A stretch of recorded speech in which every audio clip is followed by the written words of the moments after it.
Before we begin, let me ask you, what are you willing to do in order to affect change in this country?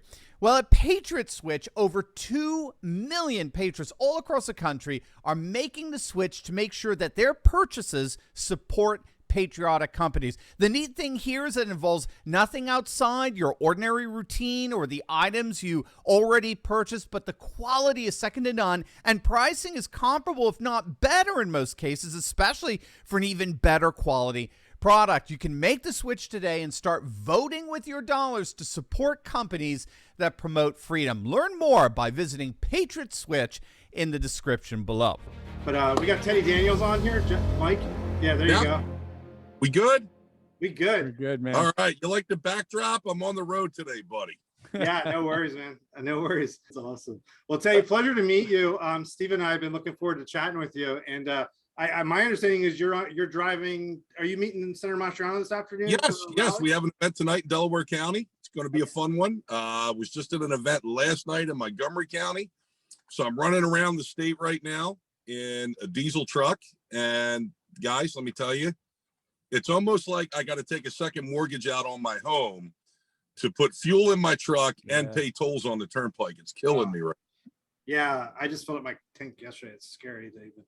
Yes, that's terrible. Well, Teddy, let me jump in here because we're in a rhino hunting boot camp. There's about 250 plus people here, and we have over 600 people that signed up for this thing that are going to watch some of the recording and whatnot. And so what I wanted to ask you is, we're just trying to get backdrops. A lot of ordinary people here that are just sick of rhinos. They're sick of, just the complacency in their areas. And they're trying to figure out, what do I do? And could you just tell us a little bit about what in your life led you to become a politician, to run for office? A little backstory. Well, brother, see, you just said a bad word on the air, politician. Okay. Okay. I'm sorry. We don't use that word. All right. Okay. We don't use that. Brother, I got to tell you, I'm one of the guys that just wanted to be left alone. Okay. My family and I supported Trump in 2016. Obviously, the left had a problem with that. And then you sit at home and you watch the news, and everybody that supported Trump is a racist, a homophobe, a white supremacist, you name it. Sitting there with my wife on the couch, we're watching the news, and we're like, we're not any of those things. And so I ran for Congress last cycle in 2020. I had a 6-man primary. First time I'd run for office, won the election day vote in the primary, lost overnight to the mail-ins. So after that, I went to work for Vets for Trump. I was the Northeast United States coordinator of Vets for Trump, and traveled mostly in Pennsylvania, getting people energized to get out and go support the man. Now, I started a congressional run again this cycle, and I switched gears in January to a lieutenant governor's race, and here's why. Over the past couple of years, all the problems that people were approaching me with, 90% of them were state problems. They weren't federal issues. We know Brandon is a complete disaster down there in DC, okay? But a lot of the problems we were facing, and people say it all the time, kitchen table issues. My family and I had those kitchen table issues. My 4-year-old son, whose name is Jack Daniels, we actually, that's no lie, brother. My wife's awesome. She let me do it. We actually had to pull him from preschool because of a mask mandate. Not putting masks on my kid. Not going to happen. So switched gears to lieutenant governor to fix what is wrong at the state level. And I think a lot of people, they take state elections for granted. And if you look at the fights that are being won against the Brandon administration, you got Attorney General Ken Paxton in Texas. You got Ron DeSantis in Florida. They're fighting back and winning against the Biden administration due to the 10th Amendment. So the states actually have more power and more authority than the federal government does. And I think that's something that people really need to realize. That's great. Wow. Yeah. Sanctuary states. Yeah. It's great. Yeah. Did you have anything? Oh, I'm sorry. Go ahead. Go ahead. I want to hear Dr. Steve. Yeah, I know. I love it. I do. You know, one of the things that really caught my attention, we were there for Mastriano's announcement that he's going to become that he's going to run for governor and become governor. Of course, yeah. But he said that his dream or his ultimate goal is to make Pennsylvania the Florida of the Northeast. I don't know if you recall on that. It was such a beautiful imagery, because I'm from Connecticut originally. And so much of us who were in the Northeast, we like to visit Florida, but we don't know if we want to live there. We love the Northeast. We love the change of seasons and the narrative of the year. What is that? Is that where you're coming from? Do you see the idea of turning Pennsylvania in many ways, I think, back obviously to the Florida, the Northeast? That seems to be a very intoxicating vision. It's I think he also said he's going to be like Ron DeSantis, but on steroids or something like that. Are you on board with that? I take it. Obviously, I'm on board. Okay, now I don't want the Florida weather. I'm a big guy. Okay, hot weather and me don't get along too well. But as far as the economy and the freedoms, it can be done, and it will be done here in Pennsylvania. And I'll tell you this, and I heard some of the other speakers on here before me. The main reason I got into this initially, I felt that the party let us down. Our elected officials, those are politicians. They let us down. And, they care about two things: money and getting reelected. That's it. They're afraid to rock the boat. Right. And I'll tell you this, I'm the only guy, at least, you guys will love this. You'll love it. A guy in my race just got endorsed by Pat Toomey, and he's putting it out there like it is some great endorsement. And I'm like, man, like, did he just punch a hole in his own boat? Yeah. But they haven't done anything for us. They haven't stood up. They haven't been in the fight. And as you guys know, the national media, like I've done the complete round with the liberal media coming at me. CNN, MSNBC, Vice, Rolling Stone, The Guardian, The Independent, and so many other smaller ones, the Philadelphia Inquirer. But you got to ask yourself this: who are they hitting? They always hit me, and they always hit Doug Mastriano. They're not hitting anybody else in any of the races. You want to know why? They're not afraid of them. Right. They know that these other guys are going to be go with the flow guys. Right. Controlled opposition. Exactly. So I love it when the media hits me and I get to fire back at them and pretty much say, hey, my opponent's troll supporters and everything else. And they're, I saw an article about this. And I was like, yeah, you want to know why they're not hitting your guy? Probably because they're on the same team. Okay. Right. So that's why. So it's a badge of honor to be taking the hits and just putting it out there. And I'll be honest, like, I'm retired. Okay. I was shot several times in Afghanistan. I'm retired. I'm married way out of my league. I got an awesome little boy.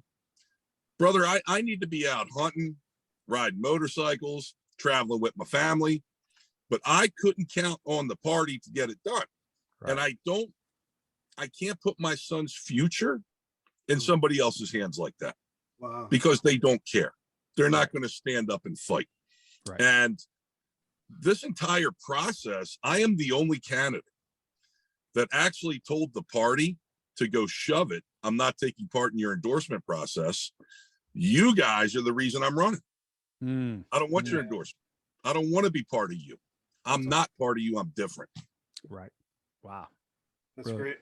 Brilliant. Well, Teddy, we put your website in here, and awesome. A lot of people that'll be following up, and we're gonna be contributing to your campaign. We're real excited. We're gonna be meeting you on the 15th at the event, the rally in Lancaster. Steve will be there as a speaker, and we'll be chatting some more. Is there Steve, did you have any follow-up questions here? Well, I was actually gonna just ask, we have a lot of people here who just want to get involved and they want to take down these rhinos, but they're not necessarily running for lieutenant governor, right? No. So And what? here's the Yeah. and you guys know this, like, you got to have, especially as a conservative, not a Republican, but a conservative. Right. Running for office isn't for everybody. You got to have thick skin to do this, okay? Because, man, you will take hits. You're going to take them, and you got to be able to take them and fire back. What we've been doing is I've been supporting candidates running for state house, candidates running for county councils.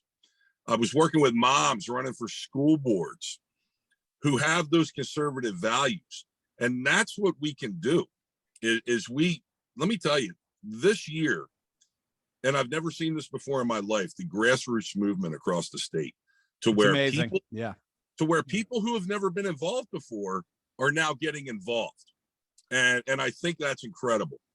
So run for a school board, run for county council, okay? Because they say all politics is local, and it is, because that's where the majority of the problems and the swampiness comes in. Because what happens is you'll have some rhino run and get in for county council. Then a couple of years later, he'll run and he'll get in for state rep. Yeah, the and next he'll level. again to be a state senator. We need to chop them off at the knees. Right. And we need to stop them from even getting in the first place. Right. And that's the problem. So, like, I left a congressional run to jump into the lieutenant governor run. The guy that I was running against in my congressional run, super rhino, establishment hack for years. Got another guy jumping in, self-funding, America First guy. Brother, I've reallocated all my resources during this petition period to him. Wow. To help him get the signatures to get on the ballot. That's how important it is. So we need to work with each other. We need to help each other. Colonel Mastriano and I, we're arm in arm getting this done together. And that's just the way it has to be. I'm wondering, Teddy, if have you had any contact with Ed Durr, the fellow who defeated Steve Sweeney, the most powerful Democrat in New Jersey, the truck driver? I have not, but I do want to know where he got the donuts from, because he spent the money on the donuts, brother. I like food. I want to know where he got the donuts from. I'm wondering if we're not seeing the rise of sort of an Ed Durr election here. It was especially with the truckers in Ottawa and then coming into DC, and just patriots just rising up and taking out these Goliaths. Exactly. It's beautiful. And like, even now, so obviously running statewide is a lot different than running, what he did running for a state. Yeah. But even now, so like the state party, all their little swampy county GOPs, it's petition period right now. They have petitions out for all the other candidates for people to sign, except for Teddy Daniels and except for Doug Mastriano. Right. So you know what? This is going to be the year we shove it so far up where the sun don't shine. They're not going to be walking right for the rest of their lives. I promise. Yeah, tell them what your goal is. I think that'll be what you actually need and what your goal is to get on the ballot. I think that's I only need 1,000. Right. I only need 1,000. And so far, from reports coming in, we have over quadrupled that. Wow. Coming in due to the grassroots infrastructure, the grassroots base, and the people who are just fired up. And here's the other thing too, guys. I see polls coming out all the time. Okay. Especially with Doug Mastriano and another guy in his race who's also super swamper. I see these polls coming out. Now, keep in mind, a lot of these poll companies only poll 3s and 4s. That's if you voted, for those that don't know, if you voted 3 or 4 times in a primary over the past 4 years. I heard a lot of the folks on here today saying, you know what, this is the first year we've really gotten involved, and they've taken leadership positions in these movements. I think the 1s and 2s this year are going to double the 3s and 4s this election cycle. Wow. It's going to double. Yeah. You know, that's what put Brexit over the top back in England in 2016, or Britain. And that's what catapulted Trump in Wisconsin, Iowa, Michigan, and Pennsylvania in 2016. Absolutely. Yeah. Going to get it done. Going Yep. to get it done. Great. Well, is there anything we can do to support you further and help you? Brother, write me a check for $1 million. Okay.